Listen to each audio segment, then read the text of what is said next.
자식의 허물은 부모의 허물이다 라는 말이 있지요. 자식이라는 게 모두 부모 마음대로 되는 건 아니지만 자식들이 건강하고 착하게 살기를 바라는 마음은 비슷할 겁니다. 저도 아이들에게 큰 바람을 갖지 않았어요. 크게 성공하진 못해도 정직하게 자기 밥벌이 하면서 행복하게 살기를 바랬죠. 그런 부모의 마음을 몰라주는 자식이 야속하고 속상하기도 하지만 결국 그것도 자식을 제대로 키우지 못한 부모의 잘못일지도 모릅니다. 안녕하세요. 전 시장에서 생선 가게를 하고 있는 60대 평범한 아줌마인데요. 오늘 전 제 자식에 대한 이야기를 여러분들에게 풀어놓으려고 합니다. 솔직히 자랑거리도 아닌 일을 온 동네방네 소문내는 것 같아 부끄럽기도 하지만 자식의 허물을 모른 척하는 것도 제 자신의 허물을 덮는 것과 다름없다는 생각이 들더군요. 그래서 이렇게 용기를 내봅니다. 지금부터 오랫동안 가슴 깊숙이 묻어두었던 속 얘기를 들려드릴 테니까 부디 끝까지 잘 들어주세요. 전 27에 결혼을 했어요. 당시에는 좀 늦은 나이에 결혼했다는 얘기를 많이 들었거든요. 하지만 지금 돌아보면 참 꽃다운 나이였는데 왜 덜컥 결혼을 결심했는지 조금은 후회도 됩니다. 그 정도로 남편은 자상하고 좋은 사람이었어요. 전기 기능사였던 남편은 나름 월급도 많이 받는 성실한 남편이었습니다. 사람 좋고 술, 담배 안 하고 직장도 괜찮고 결혼 상대자로 이만한 남자도 없겠다 싶었죠. 무엇보다 수줍게 고백하는 이 남자의 순수함에 반했다고 할까요? 사실 이 남자가 제게 마음이 있다는 건 진즉부터 눈치를 챘지만 그렇다고 여자가 그렇게 쉽게 넘어갈 수 있나요? 몇 번을 튕기면서 새침하게 굴었죠. 당시 남편이 저랑 데이트 한번 하려고 얼마나 조바심을 내던지 그때 생각을 하면 지금도 웃음이 터져 나옵니다. 그 사람의 지극정성 같던 구애 끝에 우린 진지하게 만나며 사랑을 키웠고 결국 한평생을 같이 하기로 결정을 했습니다. 결혼을 하고 아이를 낳고서도 남편은 한결같았어요. 가정을 소중히 여길 줄 알고 가장으로서 책임감도 강했죠. 그 사람은 자상한 남편이자 훌륭한 아빠였습니다. 제가 남자 하나는 정말 잘 골랐다는 생각이 들 만큼이 나요. 시장에서 생선 가게를 하며 자식들을 키운 시부모님도 제게 참 잘해주셨어요. 귀한 사람을 며느리로 들였다고 하시며 저를 무척 예뻐하셨죠. 온화하신 시부모님을 보니까 남편의 따뜻함이 어디에서 왔는지 알겠더라고요. 시어머니께선 생선머리를 툭툭 잘라내듯 당신의 험난한 인생을 무심히 말씀해 주셨습니다. 아무것도 없는 빈털털인데 애들 가르치고 먹이는 일이 보통 힘이 들어야지. 시장에서 생선 몇 마리를 팔아보려고 해도 억센 시장 사람들 텃세가 얼마나 드센지. 그래도 어쩌겠니. 이악 물고 악착같이 살았지. 생선을 팔고 집에 돌아가는 길에 야트막한 언덕이 있는데 그 언덕을 오르면서 얼마나 울었는지 모르겠다. 그래도 시간이 지나니까 이만큼 사라지더구나. 그 어려운 삶을 버티면서도 시어머니는 자식들에게 정직하고 착하게 살라고 가르치셨대요.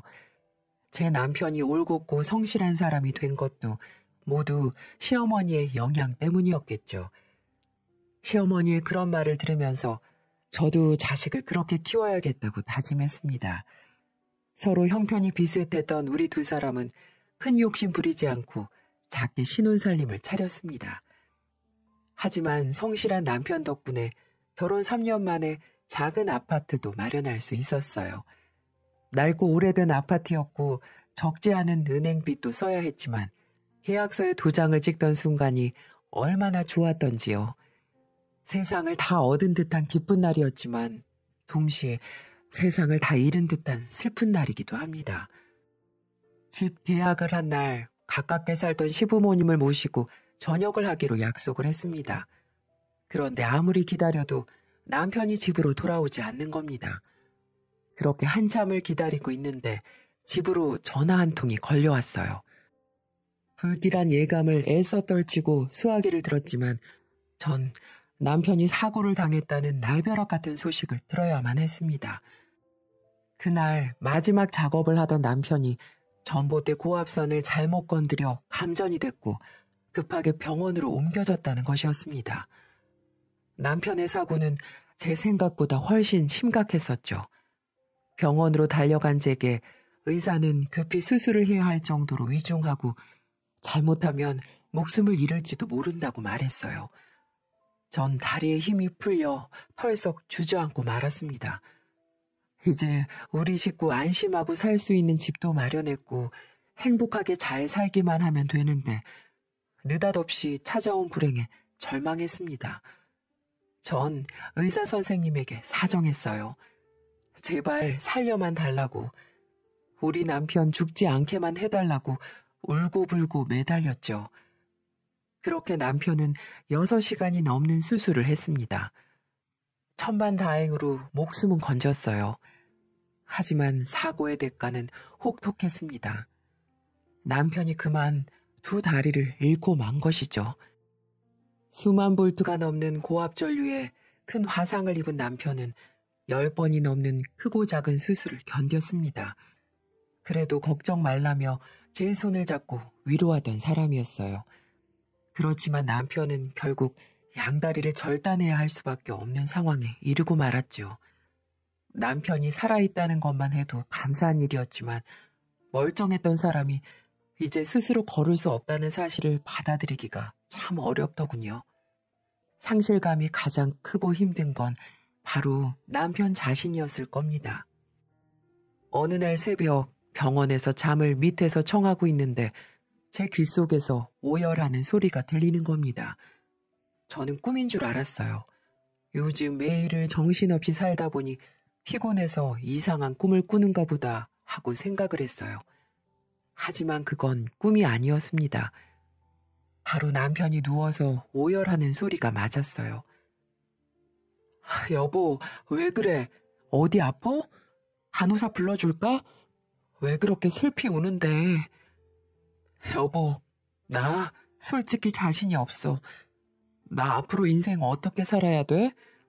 이 몸이 돼서 어떻게 아이들을 키우며 살아야 하냐고. 차라리 죽어버렸으면 애들 위해 보험금이라도 나오지. 왜 살아서 나를 이렇게 힘들게 하느냐 말이야. 당신까지 왜 나를 힘들게 하는 거야? 우리 이겨내기로 했잖아. 그런데 왜 이렇게 당신답지 않게 나약한 소리를 하는 거야? 다리 없어도 사는데 지장 없어. 내가 당신 2 다리가 되어줄 거야. 그러니 울지 마. 당신 이러면 내가 너무 마음이 아프잖아. 전 이렇게 남편을 달래보았지만 남편의 눈물은 멈추지 않았습니다. 한동안 계속 울다가 지쳐서인지 눈가에 눈물이 맺히며 잠을 청하더군요. 그 모습을 본 제 마음은 어떻겠습니까? 정말 속이 갈기갈기 찢어지는 줄 알았어요. 한쪽 다리만이라도 내 다리를 가져갔으면, 그러면 남편이 조금 덜 힘들어할 텐데, 이런 생각이 들더군요. 건강했던 자신이 휠체어 없이는 꼼짝도 할 수 없는 신세가 됐다는 사실은 얼마나 절망적이었을까요? 감히 상상할 수도 없을 만큼 힘들고 괴로웠을 겁니다. 하지만 남편은 그 뒤로는 더 이상 나약한 소리를 하지 않았어요. 강한 사람이었습니다. 2 다리를 잃은 것도 모자라 화상 후유증으로 큰 고생을 해야만 했던 그 사람은 현실을 비관하지 않고 꿋꿋하게 버텨나갔어요. 남편은 보기도실 휠체어를 혼자 타고 나가 2 손이 부르트도록 연습을 하더군요. 휠체어를 능숙하게 탈 수 있어야 그래도 사람 구실하며 살 수 있다며 배시시 웃는 겁니다. 그리고 보란듯이 휠체어를 한 몸처럼 다루더군요. 정말 제 남편이었지만 대단한 의지를 가진 남자였습니다. 저 같았으면 좌절 속에서 헤어나오지 못했을 것 같은데 남편은 달랐어요. 전 그런 남편을 보며 반성을 참 많이 했네요. 누구도 남편보다 더 힘들진 않을 텐데 절망을 하고 있는 건 남편이 아니라 오히려 제 자신이라는 사실이 참 부끄러웠습니다. 그래서 다시 놀지 않기로 다짐했죠. 가족과 가정을 끔찍이 생각하는 남편이 이렇게 제 옆에서 숨을 쉬고 말을 건넬 수 있다는 사실에 감사했습니다. 제가 남편의 다리가 되어주면 된다고 생각했죠. 그렇게 우리 두 사람은 닥쳐온 불행에 허우적대지 않고 최선을 다해서 살기로 결정했습니다. 남편은 집에서 빈둥대기 싫다며 시어머니의 생선 가게에 나가기 시작했습니다. 어머니는 그런 남편을 한사코 말렸지만 일을 돕지 못하게 하면 전단지라도 돌릴 거라며 남편이 조금도 물러서지 않는 겁니다. 장애인이 된 아들을 보는 시부모님의 마음은 얼마나 아팠겠습니까? 그런 아들이 겨울 삭풍을 맞으며 생선을 판다는 게 마음이 쓰였겠죠. 하지만 남편은 다리 없이도 생선은 팔 수 있으니까 자신한테 딱 맞는 일이라며 어머니를 향해 밝게 웃는 겁니다. 그런 남편의 의지에 우리 식구 모두가 두 손 두 발을 다 들고 말았죠. 남편은 절단 수술을 한 지 꼭 일주일 만에 휠체어를 자유자재로 다뤘고 2주 만에 생선가게에 나와 본격적으로 일을 도왔으니 의지가 얼마나 대단한 사람인지 아시겠죠? 그런 남편 덕분에 우린 그 악몽을 비교적 수월하게 떨칠 수 있었어요. 당사자가 아무렇지도 않게 행동을 하고 생각을 하니까 참담한 불행도 조금씩 받아들여지더군요. 남편은 어머니의 생선 가게를 열심히 도왔습니다. 오히려 어머니보다 더 일찍 가게에 나가 문을 열고 장사 준비를 할 정도였으니까요. 남편의 노력에 우리 가족은 조금씩 웃음을 되찾고 있었습니다. 하지만 수많은 사람이 오고 다니는 시장통에서 두 다리가 없는 사람을 보는 사람들의 시선은 어쩔 수 없더라고요. 한 번은 이런 일도 있었습니다. 생선을 사러 온 손님이 물건을 건네는 남편을 보며 인상을 쓰더군요. 아유, 먹는 거 파는 가게 웬 장애인이야? 됐어요. 다음에 올게요. 손님이 툭 던진 말에 남편의 얼굴은 새하얗게 질렸고 격분한 시어머니는 손님에게 소금을 왕창 뿌리면서 고래고래 소리를 질렀죠. 이 미친 여편네가 남의 집 귀한 자식한테 막말을 짓거리고 지랄이야. 뚫린 입이라고 아무 말이나 막 쏟아대는 거야? 다시는 우리 가게 얼씬거리지도 마. 이 지랄 맞은 여편네야. 저도 시어머니가 그렇게 화를 내시는 모습은 처음 봤어요. 남편이 그런 어머니를 말려야 할 정도였죠. 그래도 남편은 좌절하지 않았어요. 오히려 손님들에게 더 살갑게 대하며 자신의 장애를 극복했습니다. 어느 순간 남편 없이는 생선 가게가 제대로 돌아가지 않을 정도로 남편은 제 몫을 다했습니다. 하지만 남편의 그런 노력에도 불구하고 우리 가족을 기다리는 사건은 또 있었습니다. 늘 우리 부부를 살갑게 대하던 시어머니는 말기 위암으로 고생만 하시다가 세상을 떠나고 마셨어요. 아들이 사고를 당해 매일을 눈물로 보내신 어머님, 그렇게 어머님은 하늘나라로 가셨습니다. 어머님은 아들의 손과 발이 되어주셨고 제 인생을 살아가는 걸 도와주기 위해 독하고 악착같이 남편을 대하셨습니다. 때로는 욕을 하기도 하고 때로는 무심하게 행동하기도 하고 그랬던 이유는 이 세상에서 건강한 몸뚱아리로도 살아가기 힘든데 장애인이라는 타이틀이 붙으면 더 살아가기 힘들 거라면서 말이죠.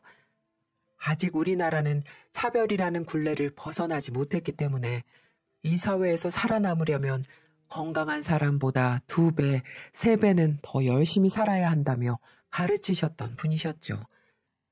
하지만 하늘은 이런 착하고 현명한 어머니를 너무 일찍 데려가셨어요. 그리고 1년 뒤 아버님마저도 심장마비로 돌아가셨고요. 아버님도 어머님 돌아가시고 아들마저 저렇게 있으니 많이 속상해 하셨어요. 저를 보면 말씀도 안 하시고 울기만 하셨습니다. 그렇게 부모님을 허망하게 보낸 남편은 크게 상심했어요. 자신의 두 다리를 잃을 때보다 훨씬 더 아파하고 힘들어했죠. 전 그때부터 직장을 그만두고 남편과 함께 시어머니의 생선가게를 운영하기로 결정했습니다. 우리 두 부부는 정말 열심히 가게를 운영했어요. 시어머니가 평생 털을 닦아온 가게에 누가 되지 않도록 진짜 최선을 다했습니다. 남편은 좋은 물건을 꼼꼼히 골라 가져오는 일을 게을리하지 않았고요. 틈만 나면 식당이나 공장 한밭집을 찾아다니며 거래처를 텄습니다. 손님에게 친절한 건 기본이었고 단골 손님에겐 덤을 아낌없이 주면서 진심으로 장사를 했죠. 그 노력이 빛을 발했던 걸까요? 생선가게는 계속 번창했고 매출도 크게 늘었습니다. 우리 큰딸과 작은아들 부족함 없이 키우고 대학도 보낼 수 있을 정도로 장사가 잘 됐습니다. 이건 모두 불편한 몸으로 최선을 다해 살았던 남편 덕분이지요. 좌절 앞에서 무릎 꿇지 않고 꿋꿋하게 자신의 책임을 다한 남편의 의지 때문입니다. 그렇게 우리 부부는 서로를 의지하며 절망 앞에서도 굴하지 않고 당당했습니다. 큰딸은 여러분들 다 아시는 라면으로 유명한 번듯한 대기업에 취직을 했고요. 공무원이 된 작은아들은 주민센터에서 근무를 하고 있습니다. 이제는 아이들도 다 키웠고 아무 걱정 없이 행복할 것만 같았습니다. 이 정도면 어려운 환경 속에서도 아이들 잘 키운 거 아닌가요? 그렇지만 자식이 원수라고 했던가요? 우리 부부를 충격에 빠뜨리는 일이 생기고 말았어요. 회사를 잘 다니고 있던 큰딸이 결혼을 하겠다고 선언을 하더군요. 같은 회사에 다니던 팀장이라는데 아마 인연을 만난 모양입니다. 엄마, 그 사람 정말 좋은 남자야. 아마 엄마도 만나보면 참 좋아할 거야. 그렇지 않아도 오빠네 부모님께서 식사 자리를 마련해 주셨거든. 아빠는 몸이 좀 불편하니까 우선 엄마만 먼저 만나보는 게 어때? 나만? 그럼 네 아빠는? 어차피 상견례 하면 다 볼 텐데 뭐. 아빠는 움직이기 좀 번거로우니까 일단 엄마만 먼저 만나봐. 그러니까 결혼할 남자와 부모님과의 첫 인사 자리에 저만 나오라는 거였습니다. 그 말을 들은 남편의 얼굴엔 실망한 기색이 역력했죠. 하지만 남편은 애써 웃음을 지어 보이며 말하더군요. 그래 여보, 난 가게도 봐야 하고 이것저것 할 일도 많으니까 여보가 다정이랑 먼저 다녀와. 우리 귀한 다정이를 어떤 놈이 채가려는지도 꼼꼼히 보고. 남편 없이 그런 자리에 나간다는 게 좀 맞득지 않았지만 우선 제가 먼저 딸과 함께 다녀오기로 했습니다. 예비 사돈댁은 굉장히 깐깐한 인상이었어요. 3대 독자 아들 때문에 괜찮은 집안에 혼처도 모두 거절했다면서 유세 아닌 유세를 떨더라고요. 하지만 그 말이 좀 의아스러웠죠. 저희는 내세울 것 없는 초라한 생선가게를 하는 집안인데 왜 단칼에 거절하지 않고 굳이 이런 자리를 만든 건지 이해가 가지 않았습니다. 그런데 예비 사부인이 제게 이런 말을 하는 겁니다. 약사 일을 하신다고 들었습니다. 바깥 어른께서는 큰 사업체를 운영하신다고요? 네? 뜻밖의 말에 제가 어리둥절해하자 딸아이가 얼른 끼어들더라고요. 네, 어머니. 예전에는 따로 약국을 운영하셨는데요. 지금은 힘에 부치셔서 종합병원에 딸린 약국에 다니세요. 이것저것 신경 안 쓰고 그냥 월급 받는 게 좋다고요. 아, 그러세요? 그것도 나쁘진 않지요. 하도 갑자기 벌어진 일이라서 얼렁뚱땅 넘어갔지만 전 이 녀석이 새빨간 거짓말을 했다는 걸 알 수 있었죠. 예비 사부인은 상견례 날짜니 결혼 준비니 이것저것 말씀을 했지만 제 귀엔 하나도 들어오지 않더라고요. 가슴이 콩닥콩닥 뛰며 얼굴이 붉어져서 혼났습니다. 전 다급하게 그 자리를 나서며 딸애에게 따져 물었어요. 다정아, 너 대체 무슨 소리를 하고 다닌 거야? 약사? 큰 사업체? 왜 그런 거짓말을 한 거니? 그럼 어떻게 엄마, 오빠네 부모님 자존심이 얼마나 센데 제가 가난한 생성각의 딸이고 아버지가 걷지 못하는 장애인이라는 걸 알면 저 그 사람이랑 절대 결혼할 수 없을 텐데 어떻게 하냐고. 금방 들킬 거짓말을 왜 해? 그런 거짓말까지 해야 하는 결혼을 왜 하려고 들어? 어차피 상견례 하면 아버지 장애인이라는 거 알게 되실 텐데 대체 어쩌려고 이런 일을 벌인 거니? 엄마, 나한테 다 생각이 있어. 어차피 우리만 조용히 하면 우리가 생선가게를 한다는 사실은 오빠네 식구들은 절대 모를 거야. 상견례 때는 제가 아빠 역할 대신할 사람 구할게. 요샌 돈만 주면 다 구할 수 있어. 뭐라고? 딸애가 간절한 표정으로 제 손을 붙잡고 애원을 하는데 정말 기가 막히더군요. 애 아빠가 어떻게 살아왔는지, 가정을 지키고 애들을 키우기 위해 어떤 희생을 했는지 안다면 이럴 순 없습니다. 그런데도 딸은 자기가 좋아하는 남자한테 시집을 가겠다고 다리가 없는 아빠 대신 대역을 구하겠다고 사정을 하는 겁니다. 정말 가슴이 무너지는 것 같더군요. 화가 머리끝까지 나서 뺨이라도 후려치고 싶은 생각이 들었습니다. 하지만 다 자식을 잘못 키운 제 탓이죠. 저는 속에서 천불이 났지만 간신히 진정시키며 딸애한테 말했습니다. 너 정신이 나갔니? 멀쩡히 살아있는 아빠를 버려두고 다른 사람을 상견례 자리에 앉힌다고? 그게 말이 된다고 생각해? 그럼 엄마는 저런 시부모님한테 휠체어 탄 아빠를 보여주면 뭐라고 생각할 것 같아? 우리 집안 꼬락서니가 뭐냐고 하지 않겠어? 그럼 오빠네 집에서 날 허락하겠냐고. 부모가 장애인인 게 뭐 어때서? 다리 못 쓰는 사람이 죄인이야? 너 결혼하겠다고 아빠를 없는 사람 만들자는 거야? 뭐야? 엄마, 잠깐이잖아. 상견례랑 결혼식만 참석하지 않으면 되는 거잖아. 그럼 아빠는 딸이 결혼하겠다는데 그것도 못 참아줘? 그 정도는 할 수 있는 거잖아. 나중엔 어떻게 하려고 해? 아빠 죽었다고 할 거야? 집 나갔다고 하면 되잖아. 엄마랑 우리 내버려두고 바람나서 집 나갔다고 하면 될 거 아니야. 야, 정다정, 너 정말 미쳤어? 정말 이렇게까지 하고 싶니? 몰라. 진짜 아빠가 없었으면 좋겠어. 이렇게 딸 자식 발목 잡을 거면 그냥 없어져 버렸으면 좋겠다고. 딸아이의 입에서 쏟아진 저주 같은 말이 현실처럼 들리지 않았습니다. 애 아빠가 저 고운 입에 맛있는 거, 좋은 거 먹이려고 얼마나 노력하면서 살았는데요. 그런 아버지에게 고맙다는 말은 고사하고 없어져 버렸으면 좋겠다는 막말을 쏟아내는 애가 마치 제 자식이 아닌 것처럼 느껴졌습니다. 전 잠시 숨을 고른 후 애한테 말했습니다. 그래, 일단은 알았어. 정말? 정말이지? 고마워, 엄마. 진짜 고마워. 그럼 아빠한테는 엄마가 잘 말해주는 거다. 알았지? 철딱서니 없는 딸을 보고 있자니 분노까지 치밀더군요. 창피한 부모가 싫다면 자식을 하지 않으면 되는 거 아니겠습니까? 자기 욕심 때문에 부모를 욕보이게 하는 딸이라면 저도 필요 없다고 생각했습니다.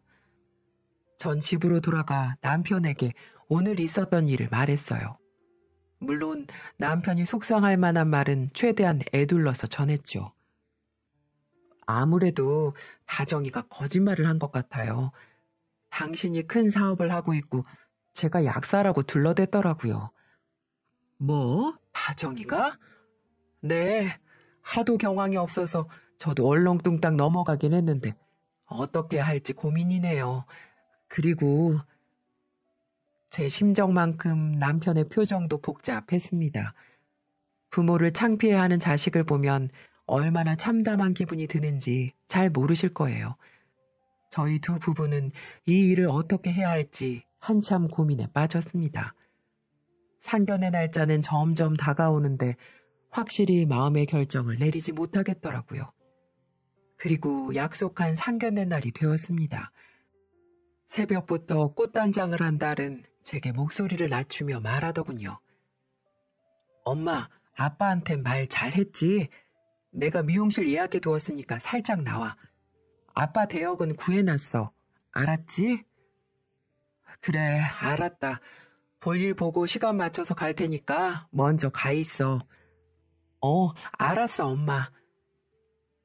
큰딸은 끝까지 남편을 빼고 상견례와 결혼식을 강행하려 했습니다. 하지만 전 절대 그럴 수가 없었죠. 철없고 못난 자식 제 손으로 직접 가르치는 게 맞다고 생각했습니다. 전 딸애를 안심시키고 먼저 상견례 장소로 보낸 후 남편에게 말했어요. 오늘 다정이 상견례 날이에요. 작년에 맞춘 양복 있잖아요. 그거 입어요. 그래. 남편의 표정은 어두웠어요.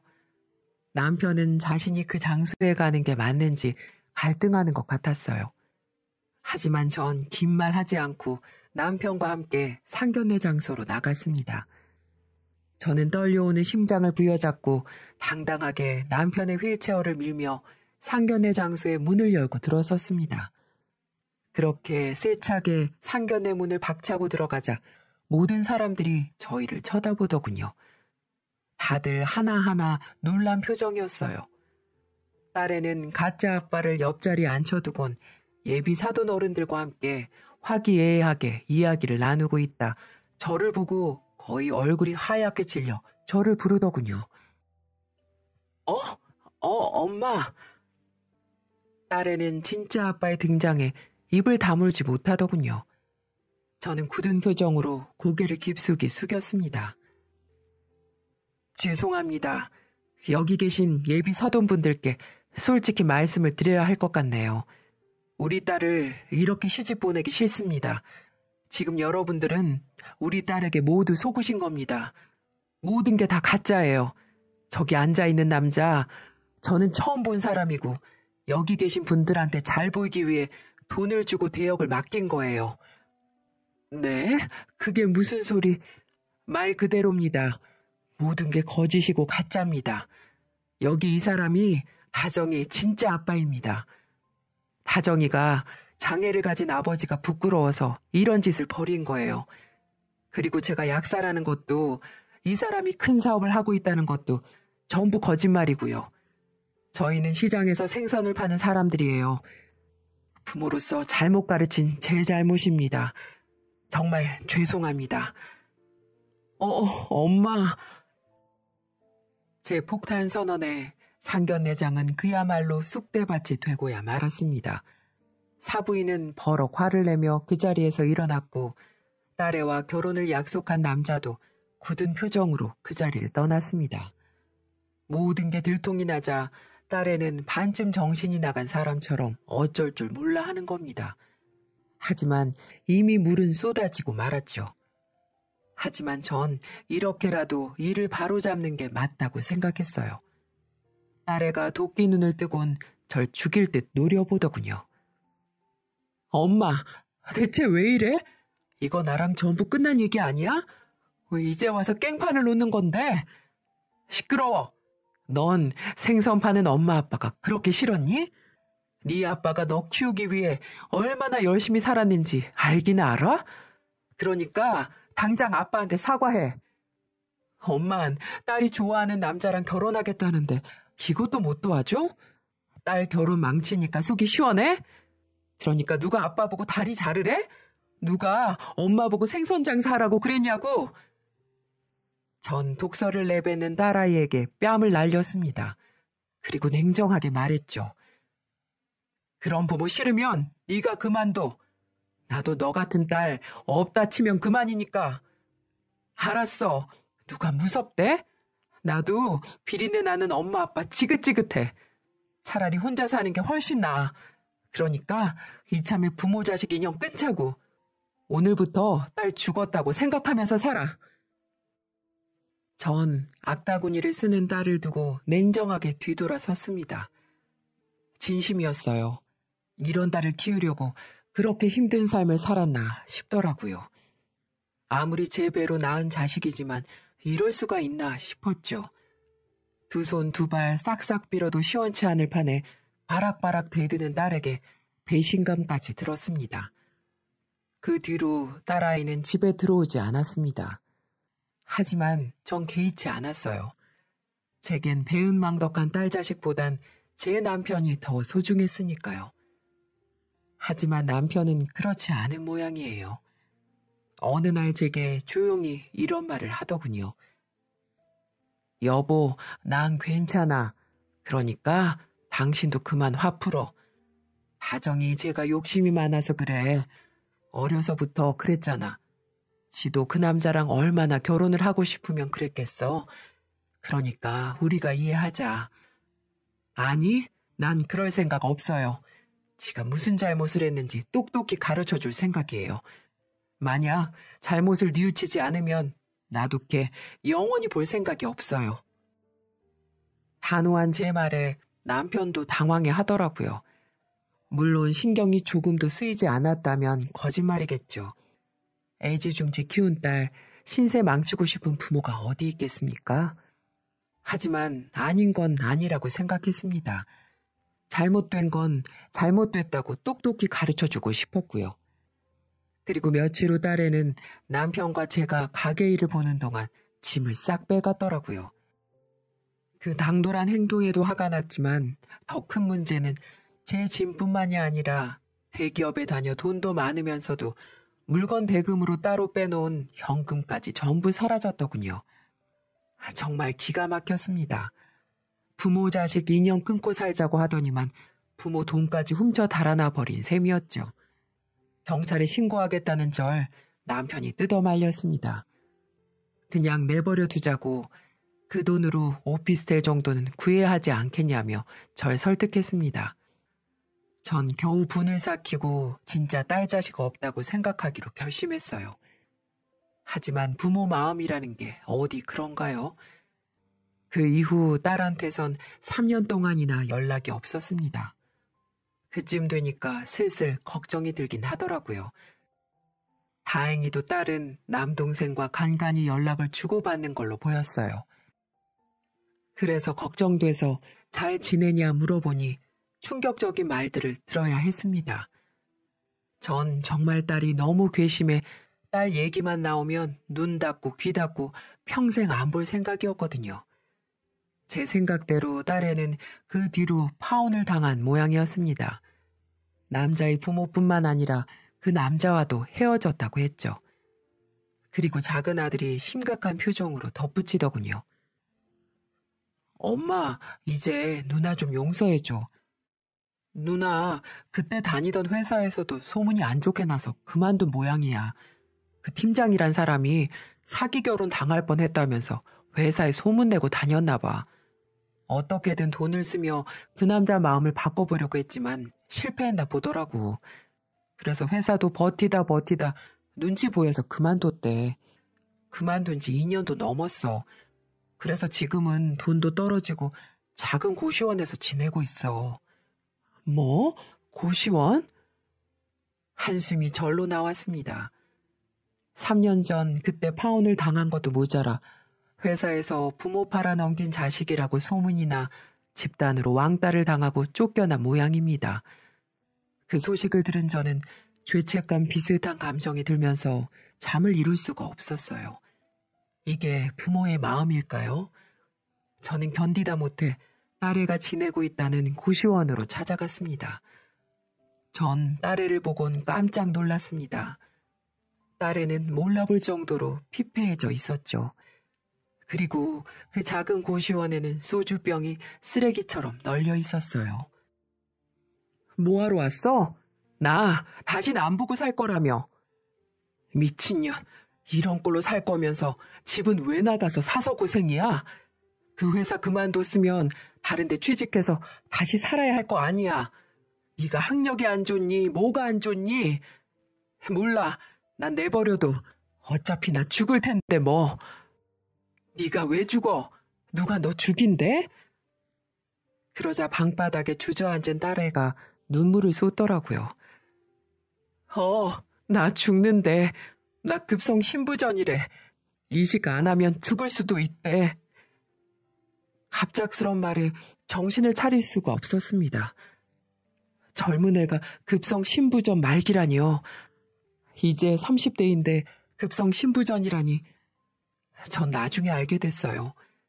30대 A형 간염 환자가 급성 신부전증 발병이 높다는 사실을요. 딸아이는 의식을 자주 잃고 소변이 잘 나오지 않아서 병원에 간 모양입니다. 병원에서 그런 참담한 진단을 받았고 혼자 투석을 받으며 버티고 있던 것이었죠.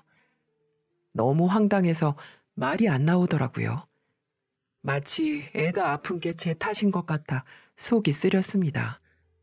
아무리 딸이 미워도 제 뱃속에서 낳은 자식이었어요. 제가 정신을 차려야만 했습니다. 이대로 애가 죽으면 안 되잖아요. 전 딸아이를 데리고 다시 정밀 검사를 받았습니다. 의사 선생님 말씀이 이미 신장이 망가질 대로 망가져서 회복은 불가능하다고 했습니다. 방법은 이식수술뿐인데 만약 이식수술을 받지 못하면 평생 투석을 받아야 할 뿐더러 자칫 목숨을 잃을 수도 있다는 거죠.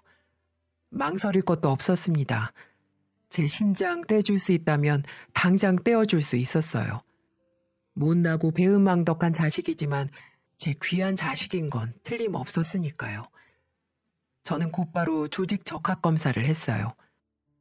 딸애와 혈액형도 같았고 전 신장병 같은 건 앓은 적도 없으니까 충분히 이식이 가능할 거라고 생각했습니다. 다행히 검사 결과 이식이 적합하다는 판정을 받았습니다. 불행 중 다행이었죠. 딸의 아픔을 제가 보듬어 줄 수 있다는 사실에 안도했습니다. 병원에서는 면역 억제제 투여와 3차례 혈장 교환 치료를 통해 공여자, 그러니까 제 특이항체를 제거해서 수술이 가능하게끔 도와줬습니다. 다정아, 걱정 마. 엄마가 튼튼한 신장 줄게. 그러니까 너 죽지 않으니까 조금도 걱정하지 마. 이 엄마가 다 낫게 해줄게. 엄마, 나 밉지 않아? 정말 아빠한테 너무 못된 짓을 했어. 남자 때문에 눈이 멀어서 너무 큰 잘못을 했어. 나 뒤늦게 후회하고 집으로 가려고 했지만 도저히 아빠 얼굴 보지 못할 것 같더라고. 그래서 나 지금 천벌을 받고 있나 봐. 아니야. 미우나 고우나 자식은 자식이야. 아빠도 지금 다 용서하셨어. 그래서 네가 다시 건강 되찾아서 아빠한테 지금부터라도 잘하면 돼. 전 남편에게 이 모든 사실을 밝혔습니다. 딸애를 용서했고 아픈 딸을 위해 신장을 떼어주기로 했다는 것까지 모두 말했죠.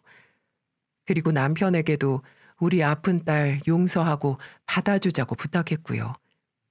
남편은 환하게 웃으며 대답하더군요.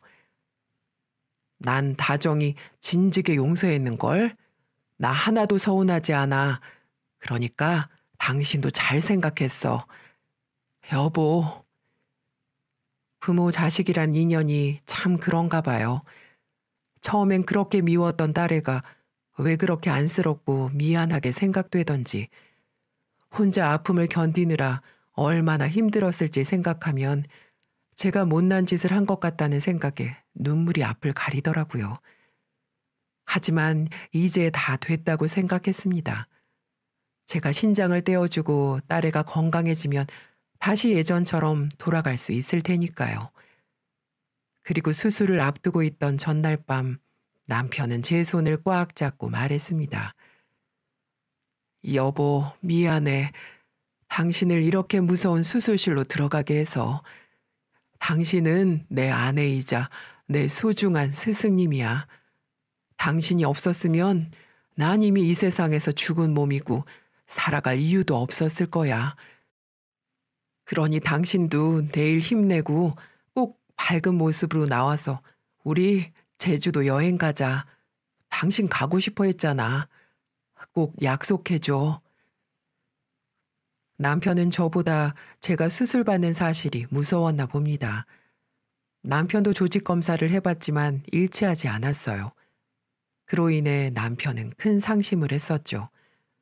본인이 아파도 제가 아픈 걸 원하진 않았나 봅니다. 밤새 제 옆에서 손을 잡고 한시도 떨어지지 않았어요. 그리고 수술 당일 제 이마에 뽀뽀를 해주며 제 수술이 끝날 때까지 기다려 주었습니다. 그리고 하늘에서 우리의 가정을 지켜주셨어요. 수술은 무사히 끝나고 저와 딸은 수술을 무사히 마칠 수 있었습니다. 이제 우리 가족은 다시 내 식구로 살 수 있게 된 거였어요. 제 아빠에게 미안해서 엄마 아빠한테 아무 말도 못하고 혼자 고통스러운 하루하루를 지내던 딸은 다시 건강을 되찾을 수 있었고요. 그 이후 지금 우리 식구는 그 어느 때보다 단란하게 잘 지내고 있습니다. 저의 신장을 받은 딸아이는 생선가게 합류해 열심히 장사를 배우고 있는데요. 누구 닮아서인지 손님들한테 싹싹하고 야무지게 일을 잘하더라고요. 아마 제 남편을 닮아서겠죠? 매일 아빠 옷도 입혀드리고 양말도 신겨드리고 휠체어를 직접 끌며 산책을 매일같이 다니기도 한답니다. 평소에 다니지도 않던 교회에 나가서 본인 잘못을 울면서 회개하더니 이제는 새벽마다 교회에 나가 아빠를 위해 기도를 하는 딸이 되었어요. 어릴 적 철없을 때는 시장에서 생선 파는 우리를 보고 창피하다고 했었던 딸이 지금은 고무장화를 신고 손님이 오면 어서 오세요. 오늘 갈치 좋은 거 나왔는데 한번 드려볼까? 이렇게 똑부러지게 생선을 파는 아가씨로 변했네요. 좋은 대학 나와 다시 좋은 직장을 다닐 수도 있겠지만 이제는 본인이 엄마 아빠 옆을 지켜주고 싶다며 그 누구보다 잘하고 있습니다. 그래서 너무 행복해서 세상을 다 가진 기분이랍니다. 아마 이걸 보시는 분들은 저희를 욕할지도 몰라요. 자식한테 그렇게 당했는데 뭐하러 신장까지 줘가며 용서를 해주냐면서 말이죠. 저도 한때는 그랬었죠. 하지만 직접 겪어보시면 자식을 버리기는 쉽지 않습니다. 버리기보다 어떻게든 사람 구실하게 만드는 게 부모 아닌가요? 품 안의 자식이라는 말처럼 제멋대로 행동하는 자식이지만 어쨌든 눈에 넣어도 아프지 않을 사랑하는 제 자식인걸요. 그러니 저희 가족을 많이 응원해 주시면 감사하겠습니다. 저와 남편 잘한 거 맞죠? 제 사연은 여기서 마치도록 할게요. 아무리 각박한 세상이라지만 저는 가족보다 더 소중한 인연은 없다고 봐요. 이걸 보시는 모든 분들이 한 번쯤 엄마, 아빠, 딸, 아들을 생각하며 돌이켜보는 시간이 되셨으면 좋겠습니다. 감사합니다.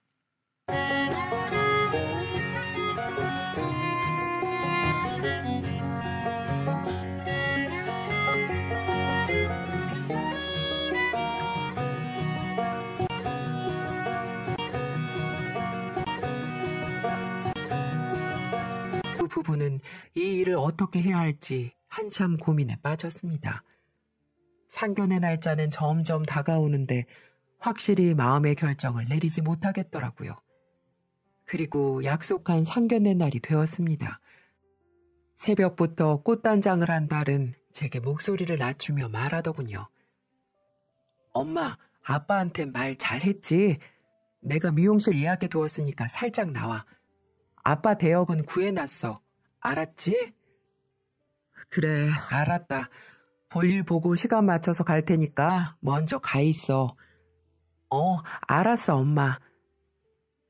큰딸은 끝까지 남편을 빼고 상견례와 결혼식을 강행하려 했습니다.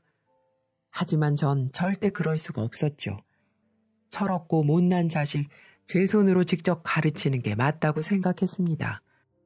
전 딸애를 안심시키고 먼저 상견례 장소로 보낸 후 남편에게 말했어요. 오늘 다정이 상견례 날이에요. 작년에 맞춘 양복 있잖아요. 그거 입어요. 그래. 남편의 표정은 어두웠어요. 남편은 자신이 그 장소에 가는 게 맞는지 갈등하는 것 같았어요. 하지만 전 긴 말 하지 않고 남편과 함께 상견례 장소로 나갔습니다. 저는 떨려오는 심장을 부여잡고 당당하게 남편의 휠체어를 밀며 상견례 장소의 문을 열고 들어섰습니다. 그렇게 세차게 상견례 문을 박차고 들어가자 모든 사람들이 저희를 쳐다보더군요. 다들 하나하나 놀란 표정이었어요. 딸애는 가짜 아빠를 옆자리에 앉혀두곤 예비 사돈 어른들과 함께 화기애애하게 이야기를 나누고 있다 저를 보고 거의 얼굴이 하얗게 질려 저를 부르더군요. 엄마. 딸애는 진짜 아빠의 등장에 입을 다물지 못하더군요. 저는 굳은 표정으로 고개를 깊숙이 숙였습니다. 죄송합니다. 여기 계신 예비 사돈분들께 솔직히 말씀을 드려야 할 것 같네요. 우리 딸을 이렇게 시집 보내기 싫습니다. 지금 여러분들은 우리 딸에게 모두 속으신 겁니다. 모든 게 다 가짜예요. 저기 앉아있는 남자, 저는 처음 본 사람이고 여기 계신 분들한테 잘 보이기 위해 돈을 주고 대역을 맡긴 거예요. 네? 그게 무슨 소리? 말 그대로입니다. 모든 게 거짓이고 가짜입니다. 여기 이 사람이 다정이의 진짜 아빠입니다.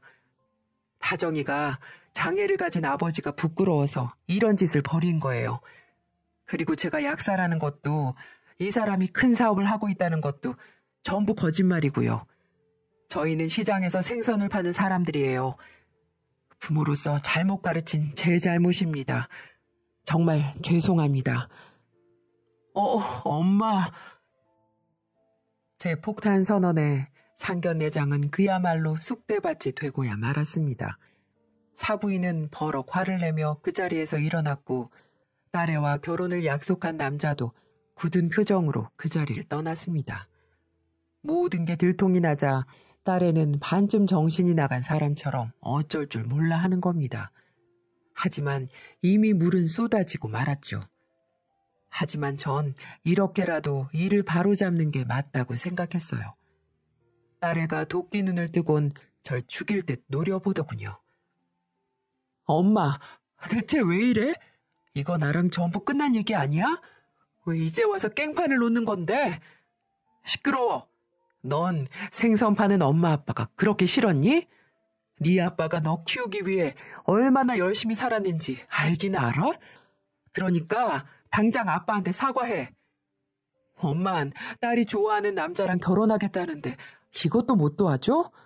딸 결혼 망치니까 속이 시원해? 그러니까 누가 아빠 보고 다리 자르래? 누가 엄마 보고 생선 장사하라고 그랬냐고?